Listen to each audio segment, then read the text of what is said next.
Rumah Jijia Ji Lianying. Saat ini, wajah Ji Lianying sangat muram. Awalnya dia berencana menunggu ayahnya meninggal dan kemudian bergabung dengan Istana Juman untuk merebut gelar kepala keluarga.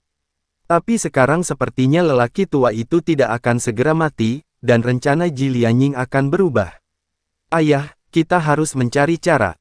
Kita sama sekali tidak bisa membiarkan mereka menyelamatkan kakek. Itu benar-benar tidak mungkin. Mari kita bertindak terlebih dahulu. Petik 2. Ji Yue berkata dengan tatapan dingin di matanya. Itu benar-benar tidak berhasil. Sepertinya kita benar-benar akan membunuh ayah dan raja kita.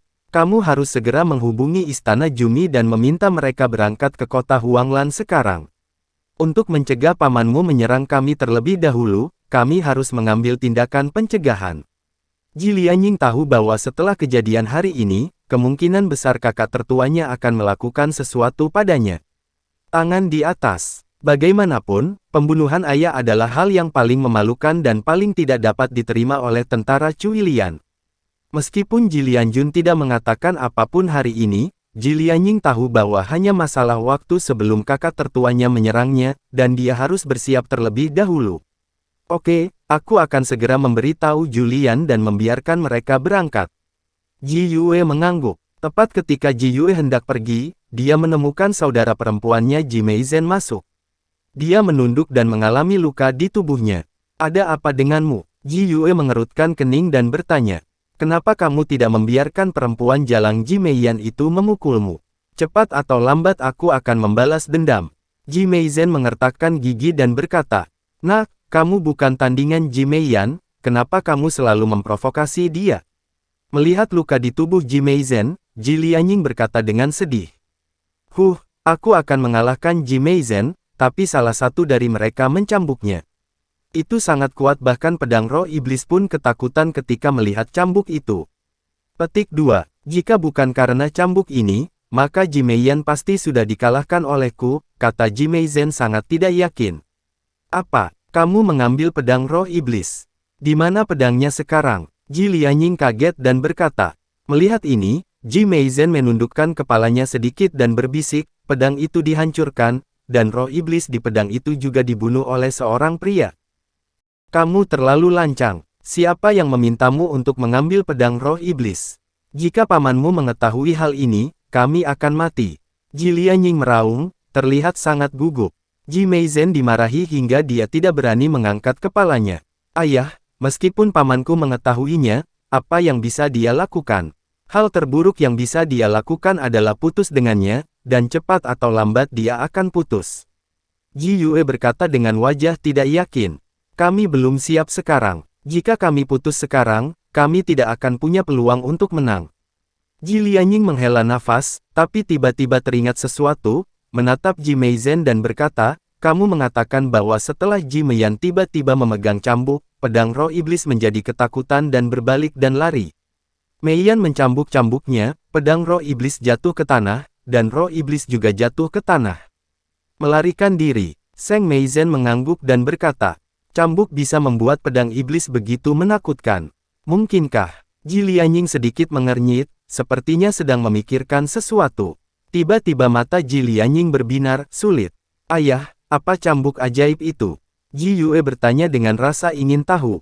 Cambuk ajaib ini bagus. Banyak iblis yang takut ketika melihatnya. Namun, cambuk ajaib ini ada di tangan klan pemurni tubuh kuno di ujung utara Beicheng. Bagaimana bisa tiba-tiba muncul di sini? Petik 2. Ji Lianying tampak bingung. Ayah lupa bahwa dua pria dan satu wanita yang ditemukan Ji Cheng berasal dari wilayah utara. Mungkin ada orang dari klan pemurnian tubuh kuno di antara mereka. Kata Ji Yue, tidak mungkin. Ketiga orang ini tidak memiliki aura klan pemurnian tubuh kuno. Metode budidaya klan pemurnian tubuh kuno dan yang ada di Istana Juman sangat mirip. Dengan sedikit penjelajahan, Anda bisa mengetahuinya. Ada tidak mungkin ketiga orang ini adalah orang-orang dari klan pemurnian tubuh kuno. Ji Lianying menggelengkan kepalanya. Asteris kalau begitu mungkin mereka mendapatkan cambuk ajaib ini dari klan pemurni tubuh kuno. Ji Yue menganalisa lagi. Jangan khawatir tentang ini untuk saat ini, kamu harus segera menghubungi Jumanyan. Petik 1. Ji Lianying melambaikan tangannya dan meminta Ji Yue memberitahu Istana Juman. Di sisi lain, Chen Ping dan yang lainnya sedang beristirahat.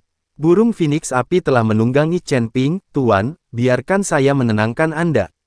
Burung Phoenix api itu menawan dan menawan, memandang Chen Ping selembut air. Melihat Huo Feng seperti itu, Chen Ping tersenyum tak berdaya dan berkata, Huo Feng, kamu ingin aku santai, dan mengapa? Apakah kamu ingin menguras darahku? Tuan, maukah Anda mengikuti saya ke puncak Elysium? Huo Feng tampak sedih. Aku menyukainya, tentu saja aku menyukainya. Setelah Chen Ping selesai berbicara, dia berbalik dan menekan Huo Feng di bawahnya lagi. Tetapi pada saat ini, seseorang mengetuk pintu. Tuan Chen, paman saya ada urusan dan meminta kami pergi ke sana. Ji Yun berkata di luar pintu. Oke, Chen Ping menjawab dan segera berdiri. Huo Feng hanya bisa duduk, dengan ekspresi ketidakberdayaan di wajahnya. Setelah keluar ruangan, Chen Ping bertanya, apa yang terjadi? Mungkin soal resepnya, rumput ubur-ubur tidak bisa dibeli. Kata Ji Yun, tidak bisa membelinya. Chen Ping mengerutkan kening, meskipun obat-obatan peri ini dikatakan langka, di kota kuning dan biru ini. Ada banyak gunung di sekitarnya, jadi bukan tidak mungkin untuk membelinya. Beberapa orang sedang berbicara sambil berjalan menuju rumah Ji Lianjun. Tuan Ji, apa yang terjadi? Asteris. Datang ke kediaman Ji Lianjun, kata Chen Pingjian. Cenger, ikuti Tuan Chen dan jelaskan. Ji Lianjun berkata pada Ji Cheng.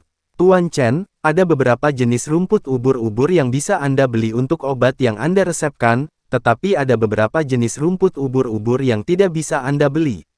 Kata Ji Cheng, apa? Bukankah kota besar berwarna kuning dan biru ini tidak memiliki jenis rumput peri ini? Chen Ping bertanya dengan heran. Itu tidak cukup. Untuk membeli rumput peri jenis ini, Anda memerlukan apoteker untuk membelinya secara langsung. Jika Anda bukan seorang apoteker, Anda tidak akan menjualnya. Bahkan jika aku memindahkan keluarga Ji, itu tidak akan berhasil. Apoteker ini akan memiliki status yang sangat tinggi di kota kuning dan biru kita, terutama karena ada seorang ahli kedokteran yang bertanggung jawab, jadi kita tidak bisa menggunakan kekerasan. Li Cheng berkata dengan sangat canggung. Ketika Chen Ping mendengar ini, dia langsung tersenyum dan berkata, jadi begitu. Itu tidak mudah. Aku akan pergi bersamamu. Itu dia. Petik 2. Chen Ping tidak menyangka bahwa apoteker di kota Huanglan akan bersikap sangat formal. Sama seperti banyak apotek di dunia sekuler, beberapa obat resep tidak dapat dijual kepada orang biasa begitu saja. Mereka harus mendapat perintah dari dokter. Lalu ada Tuan Lao Chen, kata Ji Lianjun dengan sangat sopan. Ini hanya sedikit usaha, kata Chen Ping sambil tersenyum tipis. Chen Ping meminta Ji Yun dan Huo Feng untuk tinggal di rumah Ji, sedangkan dia pergi ke Yaozu di bawah kepemimpinan Ji Cheng. Pertemuan guru, ahli pengobatan memiliki status yang relatif tinggi di seluruh surga dan dunia manusia, jika tidak, Sekte Kuali Giok tidak akan mampu bertahan di tengah kota Raja Mingli dan kota Raja Iblis. Tak lama kemudian, kedua orang itu sampai di depan pintu asosiasi apoteker. Banyak orang yang memakai kostum apoteker keluar masuk dengan ekspresi arogan. Walaupun apoteker ini tidak terlalu berkuasa, namun status mereka sangat tinggi. Karena setiap orang bisa saja terluka, sakit, atau keracunan, dan saat ini hidup dan mati dipertaruhkan. Apoteker memilikinya. Oleh karena itu, tidak ada seorang pun yang ingin menyinggung apoteker tersebut. Ji Cheng membawa Chen Ping ke asosiasi apoteker. Meskipun apoteker terlihat sombong, mereka semua menyambut Ji Cheng dengan hangat setelah melihatnya. Bagaimanapun, keluarga Ji adalah keluarga kaya di kota Huanglan, dan juga merupakan pengendali sebenarnya kota Huanglan. Setelah Ji Cheng membawa Chen Ping ke asosiasi apoteker, dia langsung pergi ke konter yang menjual jamu. Tuan Ji, apakah ini apoteker yang meresepkan obat untuk Anda? Seorang apoteker wanita bertanya pada Ji Cheng sambil tersenyum. Ya, Tuan Chen ini adalah apotekernya. Bisakah Anda membeli jamu untuk resepnya sekarang? Shou Cheng bertanya. Tentu saja bisa, tetapi Anda masih membutuhkan pria ini untuk menunjukkan token apotekernya. Di dunia dewa dan manusia kita, setiap apoteker memiliki token, dan itu bersifat universal di 5 kota. Apoteker wanita itu masih berkata sambil tersenyum. Ji Cheng melirik ke arah Chen Ping, yang kemudian mengeluarkan token apoteker dari ring penyimpanan dengan backhandnya. Tanda seru. Token apoteker ini dikeluarkan saat saya di Biaolingna. Melihat tanda apoteker Chen Ping, apoteker wanita itu mengangguk dan mulai mengikuti instruksi pada resepnya. Obat. Tak lama kemudian, apoteker wanita tersebut mengambil semua jenis tanaman obat, dan kemudian berkata, "Tuan Ji, sebagian besar tanaman agar-agar yang dibutuhkan untuk resep ada di sini, kecuali rumput lagu. Kami tidak memiliki jenis rumput jeli ini di sini. Ini relatif langka dan sangat berharga, jadi Anda harus pergi ke Yaozun." Masih pergi ke tempat Yao Gan. Ketika Ji Cheng mendengar ini, ekspresinya menjadi sedikit tidak wajar. Apa? Bukankah Yaozun itu menjual rumput peri? Melihat ekspresi Ruo Ji Cheng, Chen Ping bertanya dengan bingung. Tuan Chen tidak tahu, meskipun ahli pengobatan juga menjual berbagai jenis ramuan peri, tidak semua orang bisa membelinya. Bahkan jika Anda seorang ahli pengobatan, Anda harus lulus penilaiannya. Hanya dia yang bisa lulus penilaian, agar kamu bisa membeli rumput peri di tangannya. Saya mendengar bahwa penilaian master kedokteran ini sangat menyimpang, saya khawatir. Ji Cheng tidak melanjutkan, tapi dia hanya khawatir Chen Ping tidak akan bisa lulus ujian sang ahli pengobatan. Bawa aku untuk melihat apakah aku bisa lulus ujian, lalu coba. Chen Ping tidak yakin bahwa dia akan mampu lulus ujian master kedokteran, lagi pula dia bisa disebut master kedokteran. Dia pasti cukup mahir dalam memurnikan obat. Oke, Ji Cheng mengangguk. Setelah mengemas semua jenis ramuan peri, Li Cheng membawa Chen Ping dan meninggalkan asosiasi apoteker, lalu pergi ke asosiasi apoteker. Berjalanlah ke rumah megah di belakang asosiasi divisi. Begitu saya berjalan ke pintu, saya melihat banyak orang sudah ada di sana, semuanya mengenakan pakaian ahli pengobatan. Tuan Chen, disinilah tempat tinggal ahli pengobatan. Jika Anda ingin melihat ahli pengobatan, Anda bisa mendapatkan itu dari dia. Untuk membeli rumput peri, Anda harus melalui banyak tes. Orang-orang ini ada di sini untuk penilaian.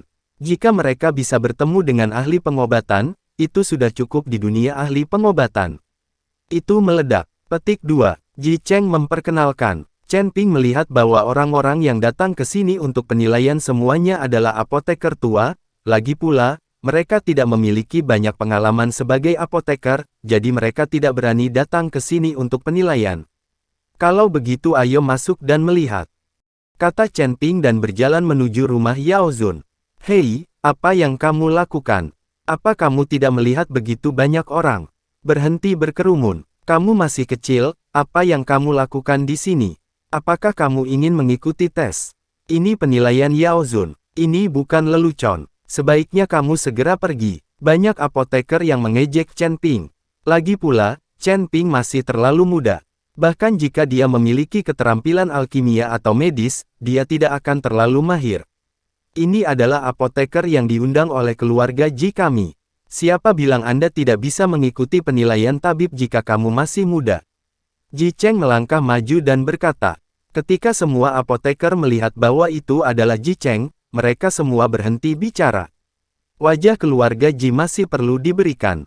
Chen Ping melihat tidak ada yang berbicara, jadi dia masuk ke rumah Yaozun. Begitu dia masuk ke rumah Yaozun, Chen Ping merasakan gelombang ruang formasi hantu. Pada saat ini, beberapa apoteker yang sedih perlahan-lahan menampakkan diri mereka. Hei, level pertama ini sangat sulit, siapa yang bisa melewatinya sambil minum? Tidak, tuan pengobatan ini bahkan mungkin tidak mampu melewati level tersebut. Dalam ilusi ini, terlalu sulit untuk mengidentifikasi berbagai jenis rumput peri berdasarkan bentuk, warna, dan baunya. Beberapa apoteker mengeluh. Chen Ping mendengarkan dan akhirnya mengerti. Ada deretan ilusi di depannya. Setelah masuk, akan ada berbagai macam. Untuk cincau, apoteker perlu menggunakan bentuk, warna dan bau cincau untuk membedakannya. Namun hal ini tidak sulit bagi Chen Ping. Anda harus tahu bahwa lautan kesadaran Chen Ping berisi catatan alkimia tertinggi, dan ada juga kode emas Daluo yang diubah menjadi buku surgawi tanpa kata.